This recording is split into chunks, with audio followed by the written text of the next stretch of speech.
Yo, what is up, guys? It's your boy MMA Propaholic, and I'm back with another breakdown for UFC 283. And I am going to be breaking down Josiane Nunes versus the ultimate return, the greatest return in UFC history, guys. Zarah Farin.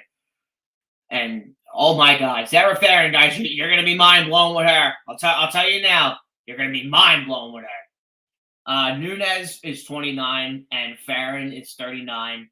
Farin is 5'8", as Nunes is 5'2". Farin has a 5-inch reach advantage, and Nunes fights out of the southpaw as Farin fights orthodox.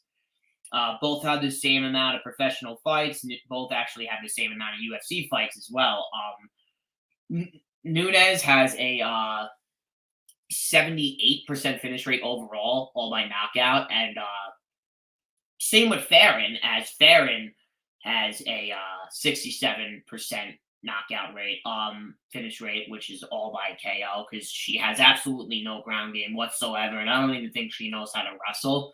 I don't even think she knows how to get a single leg or a double leg takedown. I don't even think she knows what an entry is.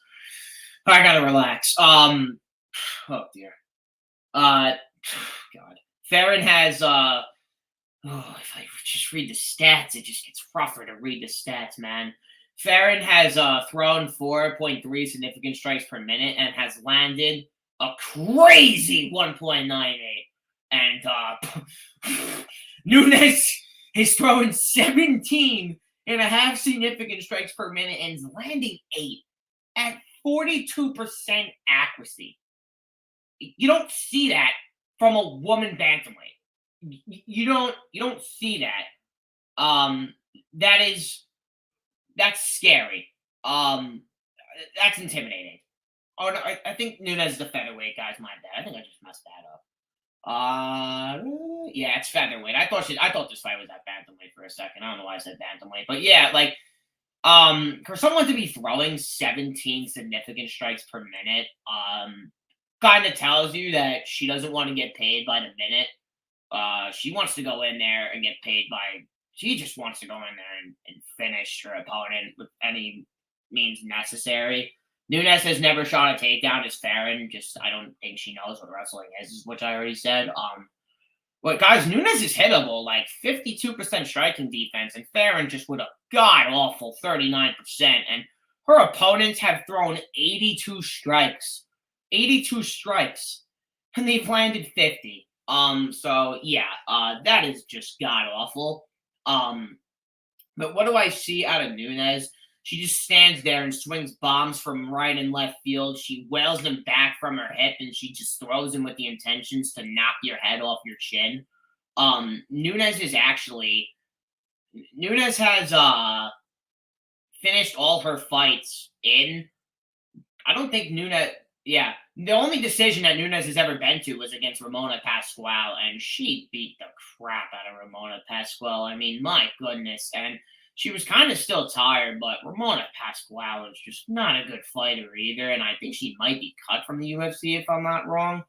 But yeah, but when you just watch Farin's tape, and when I decided to watch Farin's tape, this was the second fight that I actually taped for this card, and I really sat here on a Friday at 9:30 at night at my desktop and sat here and watched Farin tape.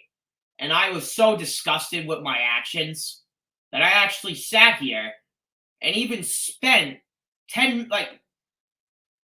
minutes of like her first three fights, her last three fights, and I was just, I mean, I was happy when she won a fight. I mean, but the opponent that she beat, that's Isabella Baderek, is 8-7, so she's not good. And Farin being 39 years old and only having 10 professional fights, and one be 2013, 2015.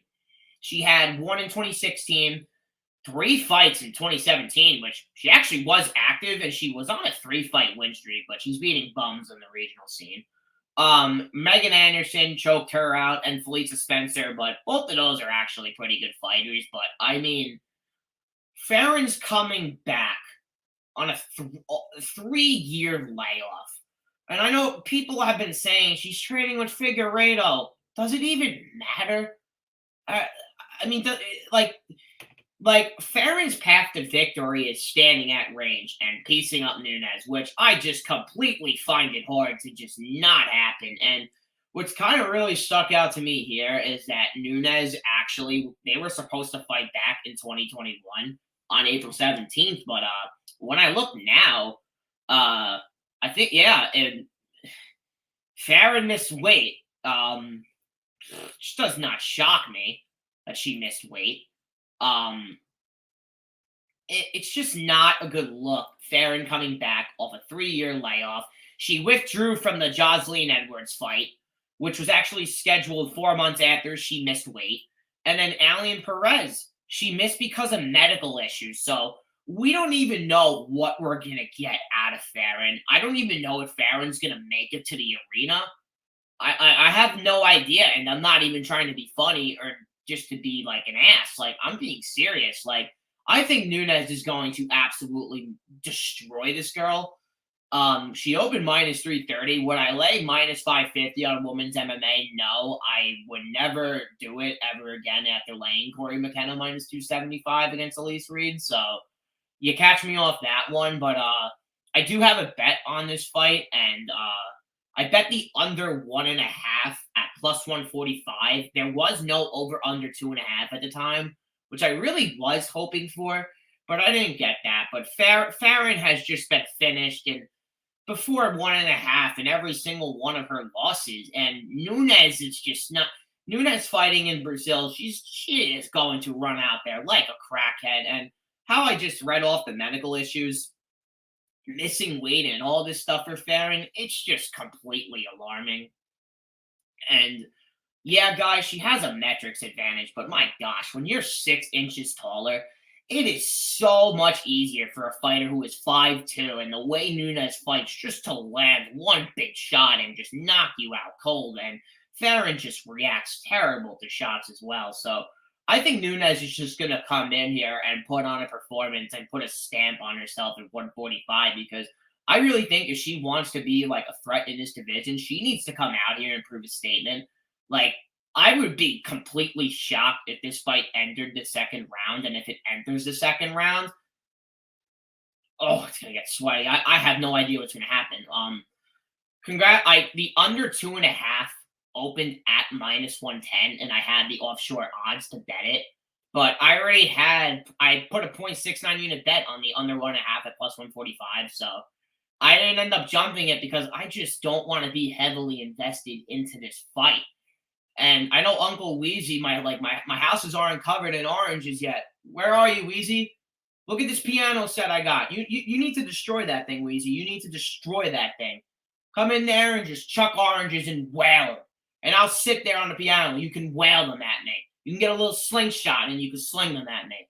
But yeah, man, I did bet this fight, and I threw up in my mouth when I bet it, and I'm not being sarcastic. I'm being serious, but I just think the over under 1.5 is just I'm just shocked they opened at plus 145.